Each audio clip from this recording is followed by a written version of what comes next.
ያርጉ። አይመኒታ ራሱ ነው አካውንት ነንበሩ የአይመኒታ ነው። የግል የራሱ ሙሉ ስሙ አለው። የራሱ ነው።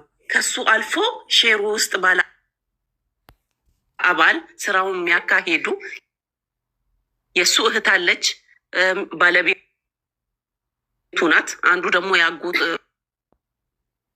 የአክስት ልጅ ብቻ ዘመዱ ይሄንን ነገር የሚነዱት። እኛ ደግሞ የአባሉ ሼር ነን እዛ ውስጥ ማለት ነው። እና እንዳለ ይሄንን ነገር አያደርግም ብዬ አይደለም። ለሶስተኛ ጊዜ እኮ ነው ቤት ሲከሰት። በቀደም የአንዲት በሳውዲ አረቢያ ታማ እርዳታ የተሰበሰበላትን ልጅ ብር ከ4 ዓመት በኋላ ነው በቀደም እኛ ቤት ያስመለስንላት። እኔ ሳልሆን እኔ ህዝቡ ማለት ነው ያስመለስንላት እኛ ቤት። እና እኔም አስገብቶ ደረሰኝ ልኮልኝ የምስጋና ቪዲዮ ሰርቼለታለሁ። ቃሉን አክብሮ መልሶ የልጅቷን 300,000 ብር መልሶ ስላስገባ ቪዲዮ ሰርቻለሁ። እና እኔ አያደርግም ብዬ ሳይሆን ኢንኬዝ በስመ አይመኒታ ተጭበርብረው እንዳይሆን እርግጠኛ ለመሆን ነው። እኔ ሁሉን ነገር እርግጠኛ መሆን ስለምፈልግ ነው። ያስገባችሁበት ባንክ አካውንት አይመኒታ ይላል ወይ? የእሱ ስም አለው ወይ? ሙሉ ስሙ ነው ወይ?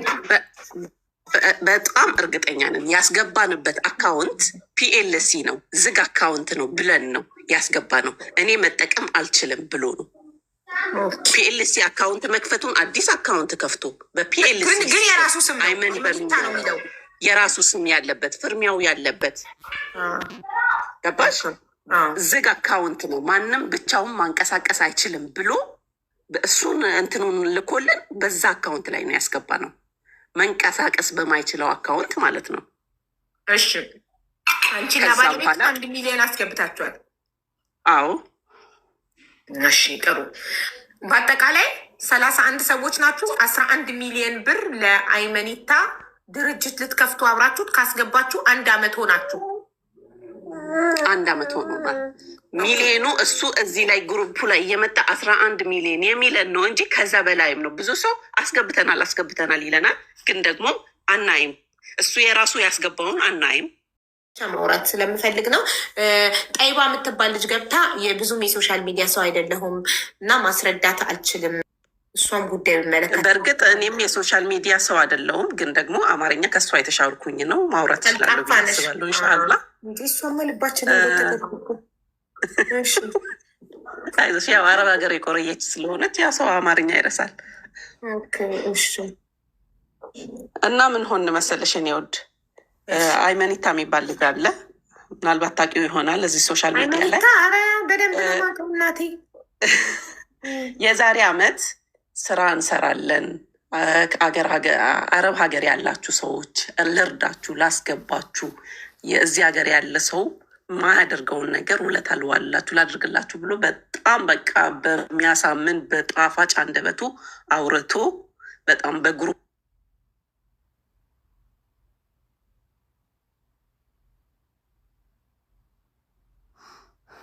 በላይ ቴሌግራም ላይ ነበርን። በጣም ወደ ብዙ ሰዎች ነበርን። ምናምን ነገር አቆለን። በምንድን ነው አይመኒታ ይሄንን ያላችሁ? በግሩፕ ወይስ በቲክቶክ ቪዲዮ ሰርቶ ነው? በቲክቶክ ቪዲዮ ሰርቶ ለቋል። እኔ አሁን ይሄን ከማየቴ በፊት ቴሌግራም ላይ ነው ግሩፕ ጆይን ተደረጌ ገብቼ እያዳመጥኩኝ እንድገባ የተደረጉት ማለት ነው ወደ ውስጥ። መጀመሪያ ግን አይመኒታ ቪዲዮ ሰርቶ ኑ ብሎ ጭራሽ በሶሻል ሚዲያ ነው ይሄን ቪዲዮ የሰራውና ኑ ብሎ ህዝብ የጠራው። ወላሂ እሱን እርግጠኛ አይደለሁም።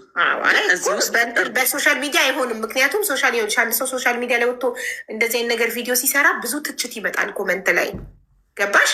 ስለዚህ ማንም ሰው በሶሻል ሚዲያ እንደዚህ ወይ በውስጥ ዋትሳፕ ግሩፕ፣ ቴሌግራም ግሩፕ ምናምን ከፍተው ውስጥ ለውስጥ ካልሆነ ሀቡ ቪዲዮ ሰርቶ ነበር ኑ ላደራጃችሁ ብለው በጣም ጎበዝ። እሺ ቀጥይ። አሁን ቴሌግራሙን ነው የማውቀው። የቪዲዮን እንዳልኮሽ ቲክቶክ ተጠቃሚ አይደለሁም፣ አዲስ ነኝ።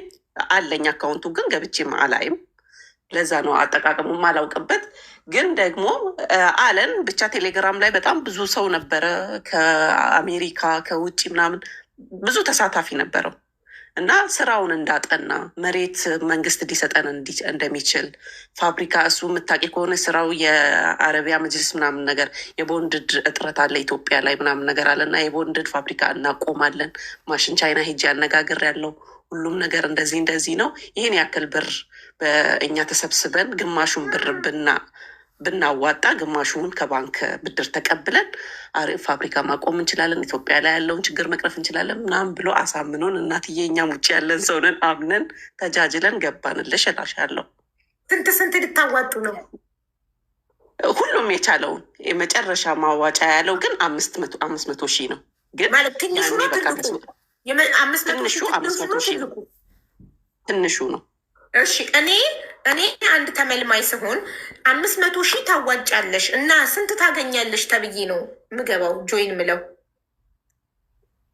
እዚህ ጋር ፋብሪካውን አቋቁመን የኛ ነው ሼር ነው የምንገባ ነው እንጂ ፋብሪካ ስለተቋቋመ ብቻ ፋብሪካ ተቋቁሞ እኔ ስንት ላገኝ ነው? ስንት እንደማገኝ ነው ቃል የተገባልኝ? ምንድን ነው የምጠቀመው እኔ 500 ሺህ ብሬን ሳዋጣ? ስራው ሰርቶ ፋብሪካው የሚያመጣው ነገር ሼር እዚህ ውስጥ ላለ ግሩፑን ለተሳተፈ ሁሉ ይካፈላል ማለት ነው። ሁላችንም ልንካፈል በሼሩ አቅም ያክል ሚሊዮን የከፈለም በሚሊዮኑ 500 ሺህ ብር የከፈለውም እንደዛው ሼሩን ስራው ተሰርቶ ትርፍ ሲመጣ በሼሩ አማካኝነት ሊካፈልልን ማለት ነው ትርፉ። እሺ አንዳችሁም አልጠየቃችሁም? ስንት እንደሚሆን ትርፋችሁ አይታወቅም እና ኪሳራ ቢኖርስ ይህን ተነጋግራችኋል?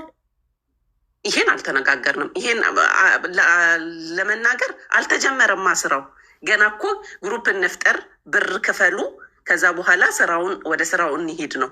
ይሄ ስራው ብሩን ከፍለን ከዛ በኋላ ማውራት ያለብን ነገር ነው አይደል? በዝ ትክክል ነሽ።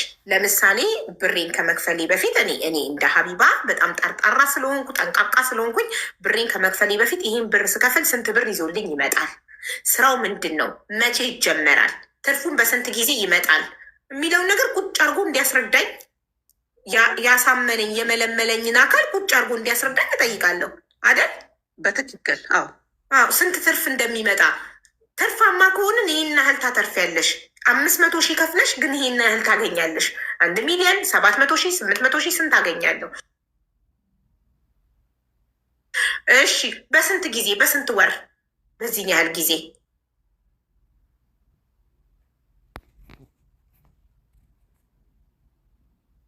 ተብሎ ሊያስረዳኝ በርን እያወጣን ብቻ 31 አሁን ላይ ግሩፑ ላይ ያሉት 30 ሰዎች ናቸው። 31 ሰው ነው። እኔ አሁን ለምሳሌ ከግሩፑ የወጣው ሰው ነኝ። ከግሩፑ ካወጣኝ ራሱ ቆየው። በቃ ልንገርሽ ስቴፑን ሲሄድልሽ ማለት ነው። ከመጀመሪያ እንደዛ ተባላችሁ፣ ከመለመላችሁ ግሩፕ ገባችሁ፣ ቴሌግራም ግሩፕ ገባን፣ ክፈሉ።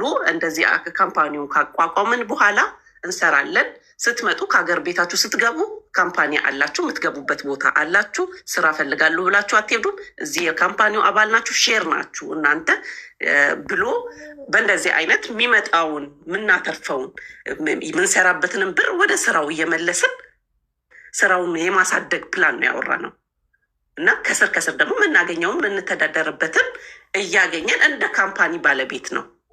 ይሄን ያክል ታገኛላችሁ፣ ሚሊዮን የከፈለ ይሄን ያክል ታገኛላችሁ ብሎ እንደዛ የሰጠን እንትን ቁጥር የለም። ግን ደግሞ ስራው ይሰራል፣ ካምፓኒው ይቋቋማል።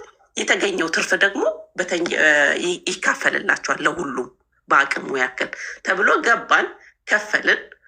ወደ ግሩፑን የተስማማ ብሩን የከፈለ እኔ ሄዳለሁ ብሎ የተሳተፈውን ለብቻ ግሩፕ አወጣ። ወደ ብር መክፈያ እንትን ተባለ። ማሽን አጣርቻለሁ፣ ማሽን እንደዚህ ይመጣል ምናምን ነገር ብሎ ቻይናም ሄዳለው፣ ይዣችሁም ሄጄ ላሳያችሁ እችላለሁ። ፋብሪካውን እስክናቋቁም ድረስ ኢምፖርትና ኤክስፖርት ማድረግ እንችላለን፣ እቃ ሌላም እቃ እናመጣለን ብሎ በጣም በቃ የቻይናውን እንትን በጣም ሲያወራ ነበረ እና ብዙ አመት ስለሞላው ሙሉ ወሬውን ላላስታውሰው እችላለሁ። ከውስጥ ነካ ሳረግልሽ ማለት ነው። እና ብሩን የዛሬ አመት ዲሴምበር ላይ እኛ አሁን ለምሳሌ የከፈልነው ይመስለኛል ዲሴምበር ላይ ነው የዛሬ አመት ትክክለኝ ማለት ነው። ብሩን ከከፈልን በኋላ ያኔ ብሩን ስትከፍሉ ሪሲት ይሰጣቸዋል፣ የአባልነት መታወቂያ ይሰጣቸዋል። አባልነት መታወቂያው ላይ እዚህ ቤተሰብ ያላችሁ አገር ቤት ያላችሁ ቤተሰብ መጥቶ ውክልናውን ሲወስድ ይፈርማል። የአባልነት ሼር መሆናችንን ቤተሰባችሁ ይፈርምላቸዋል ብሎ ነው። እሺ ብለን ብር ማስገባት ጀመርን። ብር አስገብተን ከዛ ብር ሰው እያስገባ ነው። ቶሎ አስገቡ። ሰው የቻለውን ሚሊዮን 500 ሺህ የቻለውን 300 ሺህ የቻለውን እያስገባ ብሩ ወደ 11 ሚሊዮን እንደዛ አካባቢ 11 ሚሊዮን ደርሰናል እያለ ቮይስ ማስቀመጥ ጀመረ። ግቡ ግቡ ገና አልደረስንም እያለ ማለት ነው። ምክንያቱም ሰው እኔ እገባለሁ በ3,000 መዝግበኝ እያለ ነው ሲመዘገብ የነበረው። ሌላው በ5,000 ሌላው በ2,000 ሌላው በአንድ ሚሊዮን እና ይሄ የተመዘገበው ሁላ ብሩን እስኪከፍልን እያልን እየጠበቅን ሰውየውን በመሀል እኛ ከውስጥ የከፈልነው ሰው ሪሲት ስጠን ስንል ሪሲትም መሬት ላይ መጎተት ጀመረ። አረ ሪሲት ስጠን፣ አረ እናንተ እስካሁን ሪሲት ላይ ናችሁ፣ ሪሲት ይሰጣችኋል፣ ሪሲት ችግር የለውም፣ እኛ አሁን ስራውም እንዴት ነው የምናካሂደው የሚለውን መልስ ብቻ እያለ ግሩፕ ላይ ቮይሱም ድምፅ ማስቀመጡም ቀነሰ፣ ለእኛ መልስ መስጠቱም ቀነሰ፣ ብሩ ሲገባ ማለት ነው። እና አረ ሪሲት ካልሰጠህን ብለን እኛም ዲሴምበር እና ጃንዋሪ አገር ቤት ነበርን። ብር ባስገባንበት ታይም እናገኘህ ብለን ከባለቤቴ ጋር ስንት ቀን ወተን አዲስ አበባ አረ እዚህ ጋር ነኝ እዚህ ጋር ስንት ሰዓት ጠብቂያችሁ ብሎ አታሉን። ስንት ቀን ሳንገናኝ ስንሄድ ወደ ሀገር ቤት ኤርፖርት መጥቼ እኔ በመኪና ካልተቀበልኳችሁ አረ ሰው አለን ግን ደግሞ እንገናኛለን፣ መታወቂያውንም በአካል እንቀበልሃለን፣ መታወቂያና ሪሲታችንን እሺ ምናምን ተብሎ ከዚህ ፏ ብሎ ነው በወሬ ተቀብሎን በግሩፕ ውስጥ ስንሄድ የለም አይመንታ ስልክ እንደውላለን አያነሳም። ሲመቸው የሆነ ታይም ይደውልና እንዲሁኝ እኮ መጥቼ ስንት ሰዓት ቆሜ ስልክ አይሰራም ምን ሆነህ ነው ምናምን ነገር ውሸት መደርደር። ውሸቱ አያልቅም። አንዱ አለቀ ሲባል አንዱ አለቀ ሲባል አንዱ እያለ ብቻ ዛሬ አደረሰን። እኛ መጨረሻ ላይ 1 ሚሊዮን ከባለቤቴ ጋር አንድ ላይ ሆኜ የከፈልኩት እኔ ብር በቃ አንፈልግም፣ ብራችንን መልስልን፣ ሪስትም እየሰጠህን አይደለም እየሰራ ባለፈው ስራ ስትሰራ ፋብሪካ አልክ፣ ከዛ በመሀል መሬት እንግዛ እያልክ ነው አሁን። ከዛ በኋላ የቡና ስራ እንጀምራለን። ስራው ተጨባጭነት አጣ። ይሰማል ድምጼ? አዎ ይሰማል። ኡምረያን ማናት? ሁሉም ኡምረያንን አስገቢያት። የአይመኒታ ባለቤት ናት። ማናት ኡምረያ? አትመስለኝም። ኡምረያንን አስገቢያት ይሉኛል። እሺ ለአይመኒታ ሼር አድርጉለት። እኔም ዋትሳፕ ላይ ቮይስ አድርግለት ነበር እና እንደዛ ገባን። ዛሬ አሁን ብዙ ሰዎች አሁን እዚህ ላይ እኛ ከ30 ግሩፑ ላይ ወደ 21 ራሱ ነው። ኧረ በእናትሽ ሌላ ሰው በስሙነበር እንዳይሆን ግራ ገባኝ። እሺ ቆይ በቪዲዮ አይታችሁ ታውቃላችሁ ወይስ በጽሁፍ በቮይስ ብቻ ነው? እንዲህ ለምን እያጠራጠርሽኝ ነው? አረ ራሱ ነው ሰውየው። በግል ስልኩ እያወራን ነበር እኮ። አሉ ማማ ኑኑ ቴልሃና ማማ ሺ ዋንት ብሬድ ዳቦ ቅድም ያየሁት አምሮት አማረኝ ዳቦ ስጭ ልነሳ ነበር ላመጣ በቃ የኔ እናት ማስረጃ አለን። አይ አካውንት ነበሩ የአይመኒታ ነው የግል የራሱ ሙሉ ስሙ አለው የራሱ ነው። ከሱ አልፎ ሼሩ ውስጥ ባለ አባል ስራውን የሚያካሄዱ የእሱ እህት አለች፣ ባለቤቱ ናት። አንዱ ደግሞ ያጎት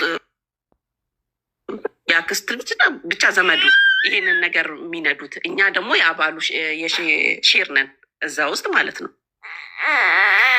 እና እንዳለ ይሄንን አያደርግም ብዬ አይደለም። ለሶስተኛ ጊዜ እኮ ነው እኔ ቤት ሲከሰት።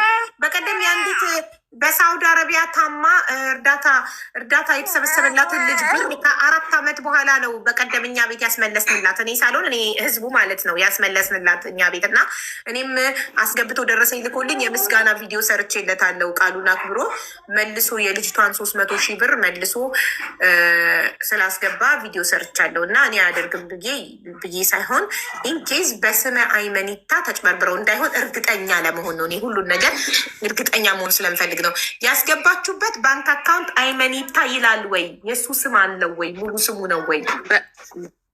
በጣም እርግጠኛ ነን። ያስገባንበት አካውንት ፒኤልሲ ነው፣ ዝግ አካውንት ነው ብለን ነው ያስገባ ነው። እኔ መጠቀም አልችልም ብሎ ነው ፒኤልሲ አካውንት መክፈቱን። አዲስ አካውንት ከፍቶ በፒኤልሲ ግን የራሱ ስም አይመኒታ ነው የሚለው የራሱ ስም ያለበት ፍርሚያው ያለበት ገባሽ? ዝግ አካውንት ነው፣ ማንም ብቻውን ማንቀሳቀስ አይችልም ብሎ እሱን እንትኑን ልኮልን በዛ አካውንት ላይ ነው ያስገባ ነው። መንቀሳቀስ በማይችለው አካውንት ማለት ነው። እሺ አንቺ ለባለቤት 1 ሚሊዮን አስገብታችኋል? አዎ። እሺ ጥሩ። በአጠቃላይ 31 ሰዎች ናችሁ። 11 ሚሊዮን ብር ለአይመኒታ ድርጅት ልትከፍቱ አብራችሁት ካስገባችሁ 1 አመት ሆናችሁ። 1 አመት ሆኖናል። ሚሊዮኑ እሱ እዚህ ላይ ግሩፑ ላይ እየመጣ 11 ሚሊዮን የሚለን ነው እንጂ ከዛ በላይም ነው። ብዙ ሰው አስገብተናል ይለናል፣ ግን ደግሞ አናይም። እሱ የራሱ ያስገባውን አናይም።